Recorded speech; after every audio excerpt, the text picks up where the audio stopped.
ఇక్కడ కనిపిస్తున్నాయి కదా, ఇవేంటంటే బీన్స్ మొక్కలు. తెలుగులో వీటిని బొబ్బరి మొక్కలు అంటారు.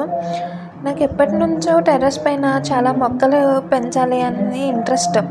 సో నేను స్టార్టింగ్ ఏం చేశానంటే, ఒక చిన్న బకెట్ తీసుకుని అందులో సాయిల్ అండ్ వెర్మి కంపోస్ట్ వేసి ఆ బొబ్బరి గింజలు అనేవి అందులో పెట్టాను. ఇవి 4 to 5 డేస్లోనే మంచి గ్రోత్ అనేవి వచ్చినాయి. కొన్ని మొక్కలు బాగానే పెరిగినాయి, కానీ ఇంకా కొన్ని గింజలు అనేవి ఏం చేసినాయంటే చిన్న చిన్న మొక్కలుగా ఉండి ఇప్పుడిప్పుడే పెరుగుతున్నాయి. ఇదిగో చూసారా, ఇక్కడ చిగురు కానీ ఆకులు కానీ చాలా స్మూత్గా ఉన్నాయి.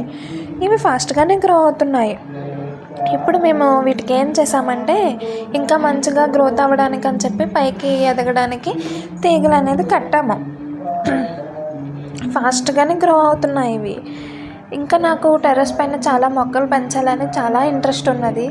సో నాకు సింపుల్ అండ్ ఈజీగా పెంచుకునేలాగా మొక్కలు ఏమైనా ఉంటే నాకు కామెంట్ బాక్స్లో చెప్పండి, నేను తప్పకుండా అవి ట్రై చేస్తాను.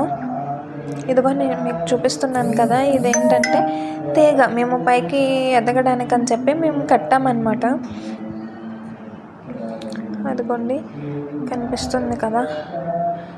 ఇలా నాకు సింపుల్గా ఉండే మొక్కలు పెరగడానికి, మంచి గ్రోత్ రావడానికి మీకు తెలిసిన సజెషన్స్ నాకు ఇవ్వండి.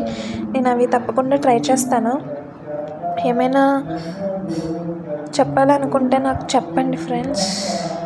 ఇదిగో మొక్కలు కనపడుతున్నాయి కదా, గ్రోత్